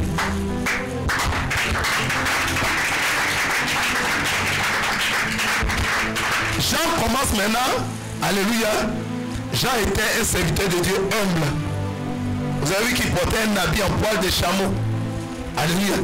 C'était l'humilité. C'était le symbole de la consécration. De sa consécration à Dieu. Amen. Jean dit, moi Jean, je vous baptise d'eau. C'est le baptême de repentance. Mais celui qui arrive là, celui qui vient là, c'est pas du jeu. Quelqu'un dit c'est pas du jeu. Alléluia. Celui qui vient là, c'est pas amusement. Pourquoi Jean disait ça? Pourquoi Jean disait ça? Il était en train de nous présenter sur le royaume de Dieu dirigé par notre Seigneur et Sauveur Jésus-Christ. C'est un royaume spirituel. Jean nous parlait de l'adoration en esprit. Il dit c'est Jésus qui est le maître du spirituel. Il dit celui qui vient après moi, c'est le maître du spirituel. Je ne suis même pas digne, alléluia, de porter sa chaussure. Je ne suis même pas digne de l'égaler. On prend la chaussure pour faire quoi? Pour ma... Si on dit je ne suis pas digne de porter chaussures de quelqu'un, ça veut dire quoi? Je ne suis même pas digne de marcher sur ses pas. Alléluia. Je peux marcher après lui, mais pas sur ses pas. Gloire à Jésus. Pour dire que Jean était en train de dire entre Jésus et moi, il n'y a pas comparé. Amen, amen. Parce que Jean venait d'où?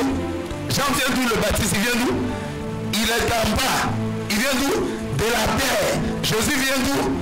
Jésus vient d'en haut. En bas et puis en haut, ça représente quel règne? Ça représente quoi?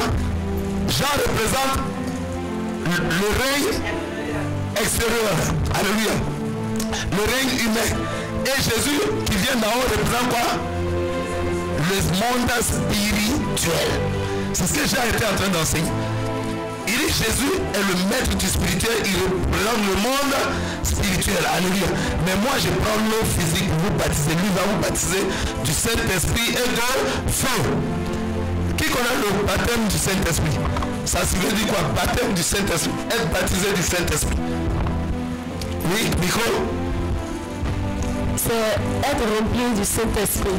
Être rempli du Saint-Esprit. Amen. Acclamons le Seigneur pour elle. Alléluia. Qui d'autre?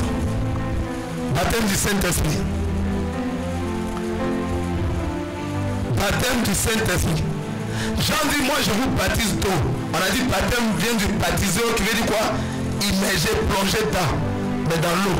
Maintenant il dit l'autre là, lui qui est plus puissant que moi, lui qui est le maître du spirituel, il vous baptise du Saint-Esprit et de feu. Alléluia. Le baptême de Jésus, c'est quel baptême? Oui.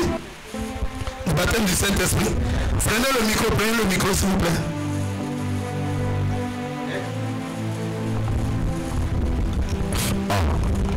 Être immergé du Saint-Esprit. Être immergé dans le Saint-Esprit. Amen. Être immergé dans le Saint-Esprit. Vous avez vu la dernière fois, la Bible nous parlait d'une situation où Dieu, l'apôtre Pierre, a dit en Acte 2, verset 15, il a dit, ces hommes que vous voyez là, ils ne sont pas saoulés, ils ne sont pas ivres. Mais c'est ici la troisième heure. Alléluia, la troisième heure. La première heure, on a dit quoi? C'est Dieu, alléluia, en train de régner sur son peuple. Alléluia, depuis là-haut, alléluia, c'est la première heure. La deuxième heure, on a dit quoi? C'est Dieu qui vient maintenant être avec son peuple. Et on a dit Jésus était présent physiquement avec les disciples. On l'appelait comment Jésus? L'Emmanuel, c'est-à-dire Dieu avec nous. Mais est-ce que ça empêchait Judas Iscariote de voler l'argent dans la caisse, d'aller prendre son maître Jésus? Est-ce que ça empêchait Pierre de régner Jésus 3 fois? Pourtant ils avaient Dieu avec eux. Alléluia. Ils avaient Dieu avec eux. Quelqu'un comprend? Dieu était avec eux. Emmanuel, ça veut dire Dieu avec nous, Jésus-Christ de Nazareth. C'est pourquoi Jésus a dit, je m'en vais. Il dit non, il ne faut pas partir, il faut rester à nous. Jésus dit, si je ne m'en vais pas, le consolateur ne viendra pas. Alléluia. Et Jésus lui a dit, il est avantageux, c'est bon pour vous que je parte, pour que le Saint-Esprit vienne. Le Saint-Esprit, c'est l'Esprit de Jésus. Quelqu'un comprend? Jésus a dit, il faut que je parte. Parce qu'avec la présence de Jésus, ils étaient à la deuxième heure. Quand Jésus va partir et que le Saint-Esprit va venir dans la chambre haute, le jour de la Pentecôte, ils ont attendu 10 jours. Le 10e jour, le Saint-Esprit est effectivement venu en infusion dans la salle. Mais est-ce que le Saint-Esprit est resté à côté d'eux? Est-ce que le Saint-Esprit est resté au-dessus d'eux? Il est entré en... Et quand le Saint-Esprit en toi, il fait quoi? Il te guide, il te conduit. Gloire à Jésus. Depuis l'ancienne alliance, il n'y avait pas Saint-Esprit. Depuis l'Ancien Testament, du temps des juges, Dieu utilisait les juges, Dieu utilisait les prophètes, il utilisait les sacrificateurs, il utilisait les rois. Mais le Saint-Esprit descendait, il opère et puis il s'en va. Il opère, il s'en va. Mais la troisième heure, le Saint-Esprit est désormais en nous. Celui qui reçoit Christ, l'Esprit habite en lui. Quand Pierre qui était peureux, alléluia, et les autres disciples qui avaient les limites, quand le Saint-Esprit est venu, ils ont fait quoi? Eux tous ont commencé à parler, ils sont sortis, ils ont commencé à courir pour aller faire quoi? Pour aller faire l'œuvre de... Pourtant avant ils se cachaient. Quand Jésus a été crucifié, les disciples se cachaient. Mais quand le Saint-Esprit est venu habiter, ils n'avaient plus peur. Que quelqu'un acclame le Seigneur Jésus. Jésus nous baptise du Saint-Esprit, ça y est, il nous remplit de son esprit. Amen. Et l'esprit n'est plus au-dessus, il n'est plus avec nous. Il est en nous et il nous rend fort. Il nous rend puissants. Alléluia. Il dit, si je vis, ce n'est plus moi qui vis, c'est le Saint-Esprit qui vit en moi. Gloire à Jésus. En Acte 1, verset 8, qu'est-ce que la Bible dit? Vous recevrez une puissance. Est-ce que la puissance sera à côté de vous?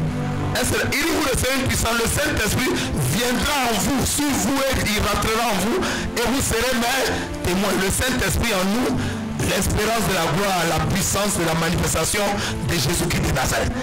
Tu peux acclamer si tu veux acclamer. Gloire à Jésus. Gloire à Jésus. Alléluia. Alléluia. Quand le Dieu te baptise du Saint-Esprit, il est en toi, il réside en toi, il vit en toi.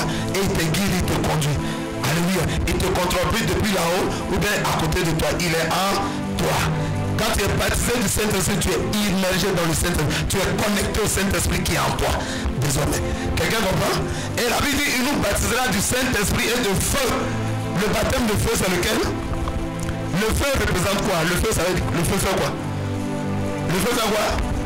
Le feu brûle. Alléluia. Le feu brûle. Gloire à Jésus. Amen, amen. Quelqu'un acclame le Seigneur s'il reconnaît que le feu brûle. C'est pourquoi la Bible dit le zèle de, alléluia, le zèle de ta maison me dévore. Quand un homme est baptisé du Saint-Esprit, il est en même temps baptisé de feu. C'est-à-dire le baptême du Saint-Esprit s'accompagne en même temps du baptême de feu. C'est pourquoi Jean a dit, il vous baptisera du Saint-Esprit et de feu. Est-ce qu'il a dit vous baptisez du Saint-Esprit? Et puis après, il va venir vous baptiser de feu. Dès qu'il t'a baptisé du Saint-Esprit, en même temps, il accompagne ça du baptême de feu. Vous savez, le baptême de feu, c'est un zèle. Le feu, alléluia, c'est le zèle que tu reçois. Dès que les disciples étaient dans la chambre, ils ont été baptisés du Saint-Esprit. Ils ont été comment? Ils étaient zélés. C'est pas zèle amer. C'est pas zèle amer. Le zèle amer, c'est un mauvais zèle. Mais ils ont été remplis du Saint-Esprit. Ils sont sortis. Ils n'avaient plus honte. Ils n'avaient plus peur. Ils sont allés faire l'œuvre de Dieu. C'est pourquoi la Bible dit, le zèle de ta maison me dévore. C'est pourquoi le prophète Jérémie pouvait dire, il dit, quand j'annonce ta parole, j'ai des problèmes. Quand j'annonce, le prophète Jérémie l'a trop souffert. Quand j'annonce la parole de Dieu, j'ai des difficultés, j'ai des problèmes, les gens me maltraitent, on me jette en prison. Alléluia. Il dit, bon, parce que c'est ça, je ne prêche plus. Dieu, je ne vais plus parler de toi. Mais il dit, quand je prends encore cette décision de ne plus parler de toi, il y a un feu dedans qui me dévore. Il y a un feu dans mon ventre, dans mon sein qui me ronge. Il y a un feu qui me dévore. Parce que tu ne peux pas tenir. Alléluia. L'Esprit de Dieu qui est en toi là, il est du feu. Alléluia. L'Esprit de Dieu qui est en toi, il est du feu. Gloire à Jésus. Alléluia. C'est quoi Jésus te baptise du Saint-Esprit et de feu. Son esprit qui est en toi, c'est un feu. Où est la tortue? Les disciples étaient comme des tortues. Les pierres, ils étaient dans la maison, j'avais peur. Alléluia. Où est une tortue, non? Quand la tortue, elle marche lentement. Quand tu mets du feu derrière, là, tu vas voir que c'est pas sa vraie démarche là. Elle va commencer à faire quoi? Elle va commencer à bâtir. Alléluia. Donc Jérémie dit, quand je dis je prêche, le feu qui est en moi là, tu ne peux pas t'aimer, tu ne peux pas avoir l'appel de Dieu sur toi. Dieu ne peut pas avoir mis ses dons en toi. Et puis tu vas dire, je vais m'asseoir, je vais dormir, je vais aller chercher le travail avec son onction qu'il m'a donné. Le feu là va te brûler. Alléluia. Le feu là va te dévorer. Le feu là va te ronger. Aïe. Est-ce que quelqu'un comprend? Acclame le Seigneur si tu comprends. Jérémie dit, si je décide de m'éteindre, le feu là me brûle. Je prie que le feu de Dieu brûle quelqu'un. Je prie que le feu de Dieu brûle un paresseux. Je prie que le feu de Dieu ronge un paresseux. Tant que ce feu là en toi a été baptisé du Saint-Esprit de feu, ce zèle là va te ronger. Tu es obligé de te lever pour aller parler de Jésus. Tu ne peux pas te taire. Ta bouche là ne peut pas se fermer. Parce qu'il y a un feu qui est en toi. L'Esprit de Dieu qui est en toi, qui est lumière, c'est un feu. Et tu ne peux pas t'asseoir. Tu ne peux pas rester là. Il faut que tu te lèves pour aller évangéliser. Il faut que tu te lèves pour aller annoncer Christ. Parce que son feu en toi, son esprit en toi, ce feu là te dévore. Tu es obligé de parler de lui. Alléluia. À tes parents, à ta famille, à tes voisins de quartier, à tes collègues de service, tu es obligé de parler de lui. Quelqu'un comprend? Il te baptisera du Saint-Esprit et de feu. Est-ce que quelqu'un connaît le feu? Est-ce que quelqu'un connaît le feu? Le feu fait quoi? Ça te brûle. Je prie que le feu de Dieu te brûle. Il y a des gens qui reçoivent le feu, ils s'en vont s'asseoir à la maison. Ils ne veulent pas faire l'œuvre. Jérémie dit, quand je dis je ne fais plus l'œuvre, son feu là me brûle. Je suis obligé de parler. Que tu sois obligé de parler de Christ. Est-ce que quelqu'un comprend? Le baptême du Saint-Esprit est de feu. Le feu, c'est ce zèle-là. Alléluia. C'est ce dynamisme que tu reçois quand tu as reçu l'Esprit, tu es baptisé du Saint-Esprit. Il faut que tu travailles pour le Seigneur. Gloire à Jésus. Amen. Le feu, c'est aussi les épreuves. Amen, amen. Quand tu as reçu, avant là, tu n'étais pas vrai chrétien, tu étais dans le quartier, personne n'était ton ennemi. Le jour où tu as reçu le Seigneur Jésus-Christ, qui a été baptisé de feu, des ennemis sortent de partout, tu ne comprends pas. Tu parles, on dit tu as mal parlé. Tu fais son dire. Pourquoi? Parce que le feu est en toi. Alléluia. Le feu, c'est des épreuves. Le feu de Dieu va t'emmener des épreuves. Voilà Jésus. Tu es obligé de sortir. Quand les apôtres à la chambre où ils étaient 12 sont venus 120, quand ils sont sortis, quand ils étaient remplis, ils ont commencé à parler de Jésus partout. On attrape les pieds, on les met en prison. En prison, ils parlent de Dieu. Alléluia. L'ange de l'Éternel est venu les libérer. Quand ils sortent, ils parlent de Dieu. On dit, ah, c'est pas vous, on a interdit de parler formellement de Jésus là. On dit, ne parlez plus de ce nom, ne prêchez plus en ce nom là. L'apôtre Pierre dit, à Acte 10, verset 42, il dit, Jésus nous a ordonné de prêcher au peuple et d'attester que c'est lui, Jésus, qui a été rendu, qui a été amené le Père, alléluia, pour comme juge des vivants et des morts. Et il dit, les prophètes, dans le verset 43, les prophètes rendent de lui le témoignage, alléluia, que quiconque croit à lui sera sauvé, recevra en son nom le pardon des péchés. Les apôtres ont commencé à devenir intrépides. Quelqu'un qui est intrépide, il n'a plus peur. Et ça va annoncer Christ partout. Le zèle, c'est les épreuves. Vous allez voir que en Matthieu chapitre 4, que nous verrons à partir de demain, vous allez voir que quand Jésus allait se faire baptiser net, alléluia, il était rempli. Alléluia. Quand il a fini son baptême, il est allé dans le désert. Pour faire quoi là-bas? La Bible dit pour que le diable le tente. Le baptême de feu, le baptême du Saint-Esprit de feu, c'est épreuve qui est venu sur toi comme ça. Tu vas aller dans le désert pour que le diable te prouve. Tu auras des épreuves, tu auras des persécutions, tu auras des tribulations. Mais dans tout cela, Jésus te donne une bonne nouvelle. Il dit, prends courage, il dit, prenez courage. Car moi, Jésus, votre maître, votre Seigneur, votre modèle, j'ai déjà vaincu le... Acclame la puissance de la parole. Gloire à Jésus. Le baptême de feu, enfin, c'est le jugement. Amen. Amen, amen. Amen, amen. Le baptême de feu, le feu, c'est un jugement. Amen. Le feu juge. Dieu envoie le feu sur Sodome et Gomorrhe pour faire quoi?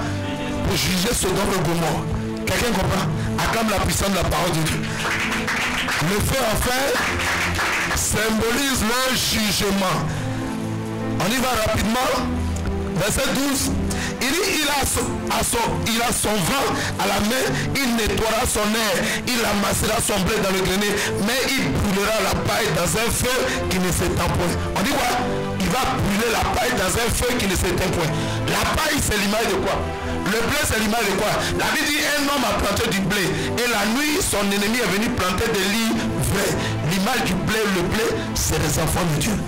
L'ivraie, c'est quoi? La paille, c'est quoi?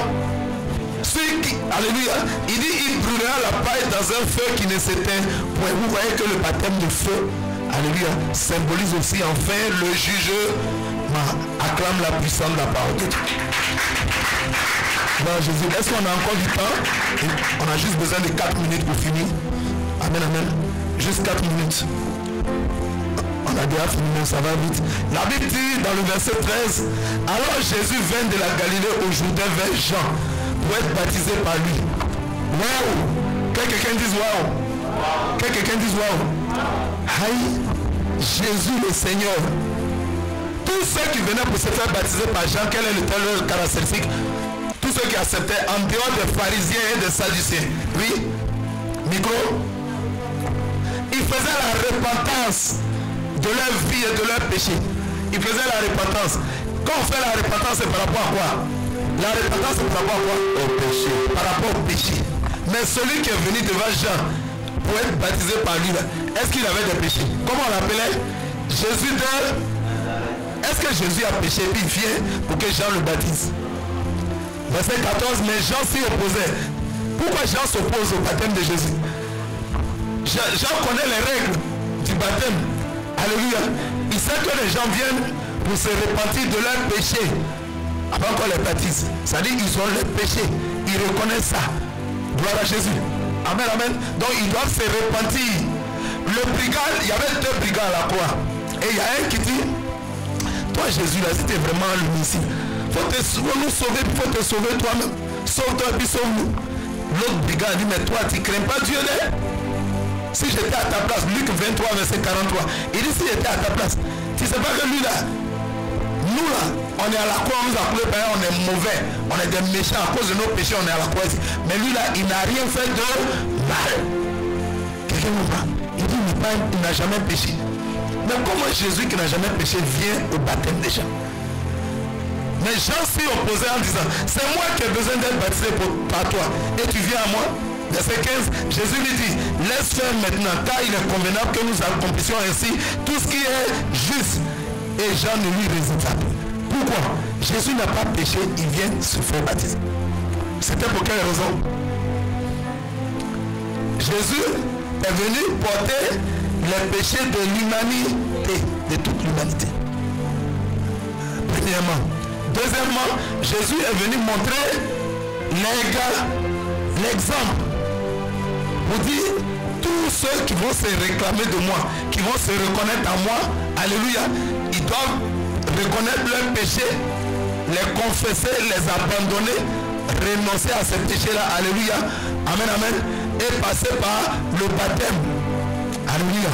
Le baptême ne sauve pas, alléluia, mais le baptême est une grande bénédiction spirituelle. Quelqu'un comprend? Donc Jésus est venu se faire baptiser pour que si tu es un disciple de Jésus, alléluia, tu dois faire quoi? Tu dois passer par le baptême. Et quand le brigand a reconnu que lui là, il n'a rien fait de mal, Jésus a dit quoi? Le brigand venait de faire quoi? Il venait de faire une repentance sincère. Il a reconnu devant le Seigneur, c'est pour dire, nous on est des criminels. Quand un homme dit, nous on est des criminels, il reconnaît son péché. Alléluia. Et il dit, lui là, il n'a rien fait de mal. Il présente tous ses péchés devant Jésus, devant Dieu qui est Dieu, et Dieu lui fait grâce. Amen, amen. Il dit, laisse faire maintenant. Verset 16. Dès que Jésus eut été baptisé, il sortit de l'eau et voici les cieux s'ouvrir. Aïe! Est-ce que quelqu'un comprend? Gloire à Jésus. Je voulais dire à quelqu'un ce matin, le baptême est très spirituel. On voit souvent beaucoup de baptêmes où déjà quelqu'un dans le concubinage, on s'en va le plonger dans l'eau. On voit un monsieur et une femme, ils sont encore dans le concubinage. Le concubinage c'est quoi? Selon la Bible, c'est un La Bible dit les concubins n'iront pas au ciel. Si une chose t'empêche d'entrer au ciel, ça veut dire c'est un péché. Ça te bloque. Sinon Isaïe 59. Ce sont nos péchés qui mettent un mur entre nous et notre Dieu. Gloire à Jésus. Alléluia. Et l'aveugle a dit quoi? Jean 9, verset 31. Il dit, nous savons que Dieu n'exauce point les pécheurs, mais si quelqu'un l'honore et fait sa volonté, celui-là, Dieu l'exauce. Gloire à Jésus. Donc Jésus, alléluia, est passé par là pour nous montrer l'exemple.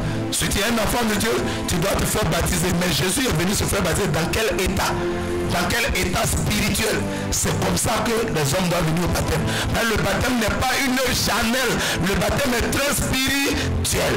Jésus est venu, regardez la nature de Jésus, qu'elle est venue se faire baptiser. Est-ce que Jésus était dans la fornication? Et puis il est venu se faire baptiser. Est-ce que Jésus vivait dans le concubinat à une femme? Et puis on l'a baptisé. Aujourd'hui, les gens sont dans le concubinat, ça les baptiser.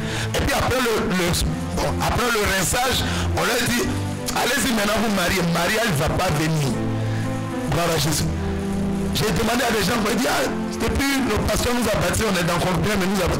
Maintenant, il dit ça fait combien de temps? Il dit ça fait 5 ans. Depuis pourquoi on n'arrive pas à se marier? Il faut d'abord qu'ils se mettent dans les conditions du monde avant qu'on les baptise. Quelqu'un comprend le baptême spirituel? Alléluia. C'est très puissant. Acclame le Seigneur Jésus. Verset 16 et 17. Dès que Jésus était baptisé, il sortit de l'eau et voici les cieux s'ouvrir. Le baptême véritable, le vrai baptême spirituel ouvre les cieux sur ta vie. Ah, quelqu'un n'a pas compris. Il y a dit le véritable baptême spirituel dégage le ciel, ouvre le ciel. Alléluia. Il faut qu'on comprenne le sens spirituel du vrai baptême. La Bible dit, dès que Jésus était baptisé, le ciel s'ouvrit. Alléluia. Le vrai baptême ouvre le ciel sur ta vie. Quelqu'un comprend? Le vrai baptême spirituel dégage le ciel sur ta vie. Et quand le ciel est ouvert, qu'est-ce qui se passe? Qu'est-ce qui descend? Aïe, les choses du ciel descendent du nous, ça descend vers nous. Ou bien maman, acclame le Seigneur si tu comprends bien le baptême. Le vrai baptême, que les gens comprennent le vrai baptême spirituel. Le vrai baptême, alors quand le ciel est ouvert, c'est quoi? C'est une manifestation charnelle, c'est une manifestation physique, c'est une manifestation spirituelle. Le vrai baptême ouvre les cieux. Ça veut dire, pendant le vrai baptême, il y a des manifestations spirituelles. Vrai baptême. Si on t'a baptisé quand la puissance de Dieu te saisit, tu commences à haïr. Est-ce que quelqu'un doit assister au vrai baptême spirituel? On te baptise et puis tu es là comme ça. On a fini de te baptiser, tu es là quoi. Et puis tu prends ton sac, tu es à la maison. Et tu commences à aller boire l'alcool. Tu commences à chercher les femmes, les garçons. C'est pas un vrai baptême. Quelqu'un comprend? Il y a un seul baptême, il n'y a pas deux baptêmes. Mais si tu as fait le mauvais baptême, tu dois faire le vrai baptême. Quelqu'un comprend? Il n'y a pas deux baptêmes. Il y a un seul baptême. Mais même si tu as fait 3 baptêmes que c'est mauvais, tu dois faire le vrai. Tu as fait 4 baptêmes, 5 baptêmes, mais c'est des mauvais. Il faut faire le vrai baptême. Quelqu'un comprend? Voilà Jésus. Et enfin, la Bible dit, il sortit de l'eau, voici les cieux s'ouvrir. Il vit l'Esprit de Dieu descendre comme une colombe venir sur lui. Est-ce que le Saint-Esprit, on peut le voir? Dieu, la Bible dit Dieu est esprit. Est-ce qu'on peut voir un esprit? Alléluia. Mais Dieu s'est manifesté après que les cieux se soient ouverts. L'Esprit de Dieu est descendu, mais sous une forme, sous une apparence. La Bible dit sous la forme d'une colombe. La colombe qui est quoi? Le symbole de la réconciliation. Alléluia. L'homme pécheur qui est venu dans l'eau là, il s'est repenti, il a fait le baptême de Jean. Alléluia. Et quand il a été, ses péchés ont été ôtés. La réconciliation entre le ciel et la terre. La réconciliation entre lui et le ciel. La puissance de Dieu. Dieu est venu vers lui. Amen, amen. Quand Dieu s'est réconcilié à toi, il vient vers Dieu descendu sous la forme, alléluia, d'une colombe. Que quelqu'un acclame le Seigneur Jésus. Et voici une voix se fit entendre des cieux. Est-ce que quelqu'un comprend la manifestation des signes spirituels lors du vrai baptême spirituel? Une voix se fit entendre. J'ai dit, par quoi on entend les voix? On entend les voix par quoi? Alléluia. Mais la voix qui se faisait entendre, c'était la voix d'un homme. C'est la voix de qui? De Dieu. C'est la voix de l'Esprit de Dieu. C'est une voix comment? Une voix spirituelle. Donc pour que tu puisses entendre cette voix, il faut que c'est que l'oreille qui doit être ouverte. Tu as une oreille physique, mais le baptême ouvre tes oreilles spirituelles. Est-ce que quelqu'un comprend? Pendant le baptême véritable, le baptême spirituel, les cieux s'ouvrent. Alléluia. Amen, amen. Alléluia. Il y a des manifestations spirituelles. Et tes oreilles spirituelles sont dégagées. Soyez riches. Pendant le baptême, il y a des gens qui vont voir. Les yeux spirituels de certains vont s'ouvrir. Il dit pendant le baptême, les oreilles spirituelles de quelqu'un sera débouchées. Et il va entendre la voix de son créateur. Ah, s'il était à ta place. Ah, s'il était à ta place. Ah, s'il était à ta place. Il allait commencer à acclamer la puissance du baptême spirituel. Et la voix, une voix se fit entendre dans les cieux ses paroles. Celui-ci est mon fils bien-aimé en qui j'ai mis toute mon affect. Quand tu fais le vrai baptême spirituel, c'est la voix de Dieu que tu vas entendre. Quand Dieu débute tes oreilles spirituelles, est-ce que quelqu'un comprend le vrai baptême spirituel? Si tu as fait le vrai baptême, alléluia, selon, quand je parle du vrai baptême, je parle de selon les conditions de Dieu, qui sont des conditions spirituelles. Marcher par l'esprit. Il veut une église spirituelle. Quelqu'un comprend? Quand tu as fait le vrai baptême, toutes ces manifestations se passent, alléluia, et tu entends la voix de Dieu. Amen. Il dit, celui-ci est mon fils bien-aimé en qui j'ai mis toute mon affection. Mais si tu as fait un faux baptême, quel esprit va te parler? Si tu es encore dans la débauche de la fornication et le pasteur s'en te plonger dans l'eau, c'est la voix de qui tu vas entendre. La fornication et la débauche viennent de quel esprit? Et ça vient du Saint-Esprit. Ça vient des sirènes des eaux, des esprits des eaux, de la reine de la côte. Donc quand tu es dedans avec tes mèches, tes perruques, et on allait te plonger dans l'eau avec ça là, quand tu sors là, tu commences à aller chercher garçon. Tu vas entendre la voix des sirènes, les sirènes vont te dire, celle-ci qui vient vers nous, qu'on a amenée vers nous, elle est notre fille bien-aimée. Alléluia. On va l'amener bientôt en mission, elle va aller chercher garçon. On va l'amener bientôt en mission, il va aller chercher femme. Est-ce que quelqu'un comprend? Quand tu as fait le vrai baptême selon Dieu, c'est la voix de Dieu, tu entends, et Dieu te dit, celui-ci, celle-ci est ma fille bien-aimée. Mais si c'est un faux baptême, c'est les sirènes que tu vas entendre. Comment quelqu'un peut être dans fornication pour le baptême? Comment quelqu'un peut être dans adultère pour le baptême? C'est un faux baptême. C'est les sirènes qui vont te récupérer. Vous n'avez jamais vu des baptêmes où on attend de baptiser les gens, puis les démons les attrapent en bas de l'eau. Ils sont comme béton, ils ne peuvent pas sortir. S'ils nous prennent garde, les démons peuvent les tuer en bas de l'eau. On ne joue pas avec le baptême. Le baptême est un acte spirituel. C'est ce que Jean est en train de nous expliquer aujourd'hui. Jean est en train de nous expliquer au travers de ce texte le vrai baptême. Le vrai baptême, c'est le baptême spirituel. C'est le baptême selon Dieu, selon les conditions de Dieu, selon les critères de Dieu. Acclame la puissance de la parole. Alléluia. Et nous, celui-ci est mon fils bien-aimé en qui j'ai mis tout le monde. Si c'est un faux baptême, c'est les sirènes qui vont dire, celle-ci, c'est notre fille. Bientôt, tu vas aller chercher, gars. Quelqu'un comprend? C'est les sirènes que tu vas entendre, c'est pas Dieu que tu vas entendre. Que quelqu'un se tienne debout comme la puissance de la parole de Dieu. Alléluia. Est-ce que quelqu'un a été béni en ce jour? Est-ce que quelqu'un a reçu quelque chose dans l'esprit? Est-ce que quelqu'un a été enrichi spirituellement? Alléluia. Comme la puissance de la parole de Dieu. Commence à prier. Si tu as été béni, si tu as reçu quelque chose, dis merci au Seigneur. Père, nous voulons te rendre grâce. Nous voulons te dire infiniment merci. Merci pour ce temps d'étude biblique que tu nous as inspiré. Que ton nom soit béni. Béni sois-tu pour tous tes serviteurs en ligne, tes serviteurs en ligne, tes servantes en ligne, tous tes serviteurs, tes servantes ici, à l'école biblique, qui ont reçu cet enseignement, qui ont reçu cette étude biblique. Que ton nom soit béni. Que cela soit gravé sur la tablette de leur cœur et qu'il soit béni richement au nom puissant de Jésus. Amen. Amen. Et Amen. Que Dieu vous bénisse. Shalom.